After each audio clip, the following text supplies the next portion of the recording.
मुंबई के शिवाजी पार्क से ही राज ठाकरे ने न सिर्फ ये कि मुसलमानों के खिलाफ जहर उगला था, बल्कि हिंदू मुस्लिम ताने बाने को बर्बाद करने की न सिर्फ कोशिश की थी और महाराष्ट्र के अमन को ख़राब करने की कोशिश का सिलसिला शुरू कर दिया था।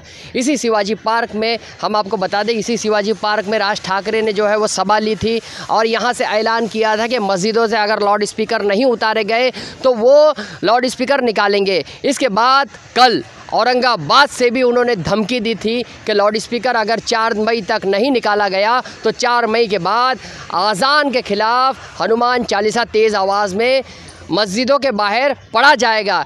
ऐसे में राज ठाकरे की इश्तियाल अंगेज़ी अब बढ़ गई है। जिस शर्तों के साथ 16 शर्तों के साथ राज ठाकरे को परमिशन दी गई थी औरंगाबाद की सभा की, उसी 16 शर्त की खिलाफ वर्जी राज ठाकरे ने की है और इसलिए अब वज़ारत दाखिला पुलिस उन पर कार्रवाई कर सकती है, जैसे कि उनकी गिरफ्तारी भी यकीनी हो सकती है, क्योंकि उन्होंने हिंदू और मुसलमानों में नफ़रत पैदा करने की जो कोशिश की है, इस सिलसिले को अब मज़ीद आगे बढ़ाया जा रहा है। आपको बता दें कि इसी शिवाजी पार्क में जब पहली रैली उन्होंने की थी तो भगवा में उन्होंने ये रैली की थी। उनके झंडे का कलर भी जो है अब तब्दील कर दिया गया है। हिंदू मुसलमानों में नफ़रत पैदा करने की ये साजिश को जो है रियासती हुकूमत नाकाम बनाने की कोशिश कर रही है।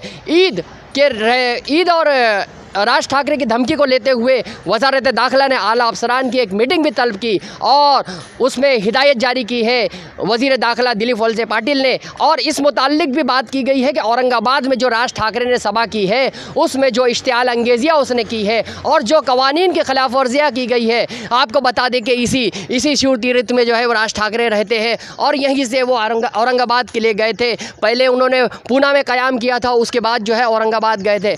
बता दें कि किस तरह से जो माहौल जो है ख़राब किया जा रहा है। हिंदू मुसलमान के नाम पर सियासत जो है वो जारी कर दी गई है। हर पार्टी जो है वो वोट की सियासत कर रही है। ऐसे में तेरा हिंदुत्व या मेरा हिंदुत्व और शिवसेना पर मुसलसल जो है वो तनकीदें राज ठाकरे कर रहे हैं, जबकि उद्धव ठाकरे ने बगैर किसी नाम लिए राज ठाकरे को भोंगाधारी, झंडाधारी और हिंदुत्व के पोस्टर बॉय करार दे दिया गया है। ऐसे बताया ये भी जाता है कि औरंगाबाद में जो सभा हुई है जिसमें राज ठाकरे ने 16 नुकाती जो शराइत थी उसकी खिलाफ वर्जी की है, इस पर पुलिस ने अपना शिकंजा सख्त कर दिया है। पुलिस मुसलसल ये वीडियो की जो है जांच कर रही है। इसमें ये भी देखा जा रहा है कि राज ठाकरे ने किस लफ्ज़ पर इश्तियाल अंगेज़ी की है और उसकी इश्तियाल अंगेज़ी जो है वो कितनी ख़तरनाक है और माहौल में किस तरह से नफ़रत के बीज बोए जा रहे हैं। इसी तरह से औरंगाबाद के मामले में अगर देखा जाए कि जो कार्रवाई जो है राज ठाकरे पे की जा सकती है,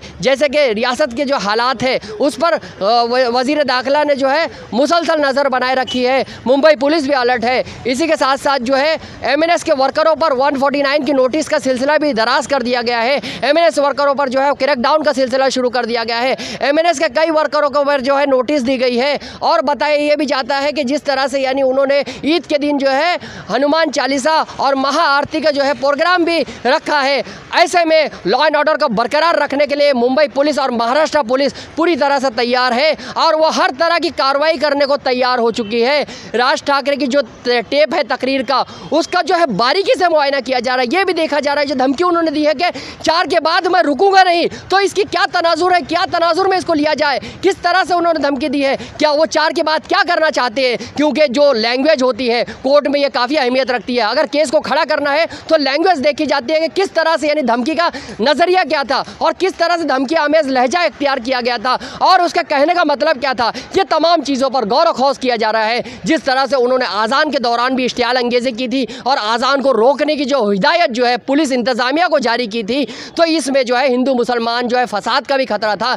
ऐसे में फसादात जो है वो राज ठाकरे ने कहा था उसी सभा में कि मैं फसाद और दंगेज करना नहीं चाहता, लेकिन उनका जो मकसद है वो यही नज़र आ रहा है। 4 तारीख की जो धमकी उन्होंने दी है उसके बाद जो है पुलिस ने अलर्ट कर दिया गया है और राज ठाकरे की गिरफ्तारी का जो मामला है, रियासती सरकार उन्हें किसी भी वक्त जो है वो गिरफ्तार कर सकती है। उन पे जो है रियासत से बगावत का और गद्दार वतन का भी मुकदमा दर्ज किया जा सकता है, क्योंकि अगर हालात ख़राब होते हैं तो सबसे पहले जो है एमएनएस के कारकुनान पर क्रैकडाउन होगा, उसके बाद जो है मुसलसल जो है राज ठाकरे पर कार्रवाई के लिए शिकंजा कसा जाएगा। उनके खिलाफ सबूत इकट्ठा किए जा रहे हैं, उनके खिलाफ जो भी मामला है वो देखे जा रहे हैं। इससे कबल उन्होंने क्या मामला हमला किए थे और लाउड स्पीकर के मुतालिक उन्होंने कब कब आवाज़ बुलंद की थी और उनके इस आवाज़ बुलंद करने के बाद कब दंगा हुआ, कैसे फसाद हुए, ये तमाम चीज़ें जो है इंटेलिजेंस एजेंसियाँ, मुंबई पुलिस और तमाम एजेंसियाँ देख रही है।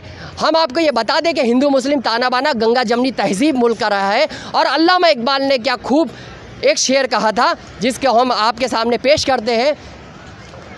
मज़हब नहीं सिखाता आपस में बैर रखना, हिंदी है हम वतन है हिंदू सिता हमारा, लेकिन सियासत में अब नफ़रत जो है आम हो गई है, इसलिए हमें इन नफ़रत अंगेज़ बयानों से बचना चाहिए और ऐसे शरअंगेज़ों को जो है कौमी यकजहती और फ़िरका वाराना हम आंगी से जवाब देना ज़रूरी है। जहाँ के इंसाफ की खास रिपोर्ट।